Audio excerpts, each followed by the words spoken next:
Lisa, thanks for your time. Another RBS Six Nations is upon us. What are Scotland's hopes and ambitions for the tournament ahead?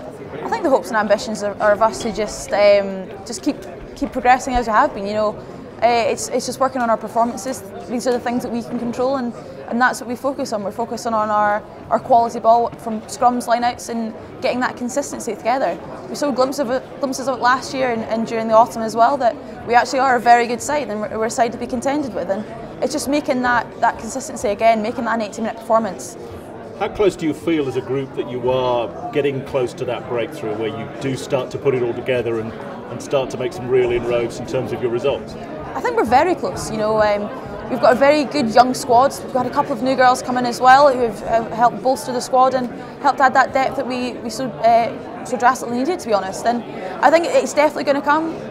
Can't really put a time scale on it because you don't want to have that added pressure, added thing looming over the top of you. But when that breakthrough happens, it's going to be a huge turning point for Scottish rugby and Scottish women's rugby. You start against Ireland, you have a home game, which is obviously always an advantage, yeah. But Ireland is clearly a tough opponent.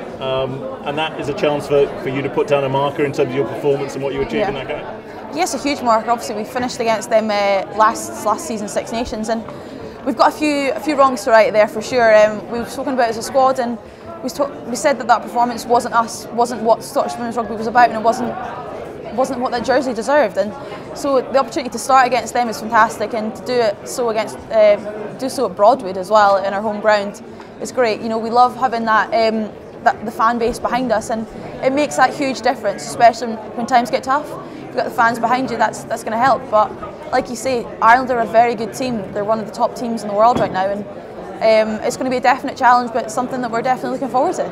How much as a group of players, and you're talking about the younger players coming in, do you feel the need to really capitalise on the growing interest there is around women's rugby? You know, there's more TV and media coverage all the time. You know, the sport is very much on the up, and I guess as a group of players, you really want to tap into that and take advantage, don't you? Oh, hugely so. You know, the fact that all 15 games now are going to be televised, whether on TV or a live stream, is fantastic, and being able to be those role models for the younger athletes is great. And if that means them trying out rugby, then that's our job done. You know, if it just means one girl, then you know you've done a good job there. But yeah, we need to capitalise on these moments and get those girls in and keep them in. That's the main thing. Like, we're looking more so at our grassroots level, looking at our talent ID, and that's where these girls start. If we can get them in early, get them into the good performance lifestyles and good mental choices as well, that's where it's going to grow. That's where we can get the game going, and then they're that next generation of players who are going to take these jerseys to new places. Good stuff, Lisa. Thank you very much. Thank you very much.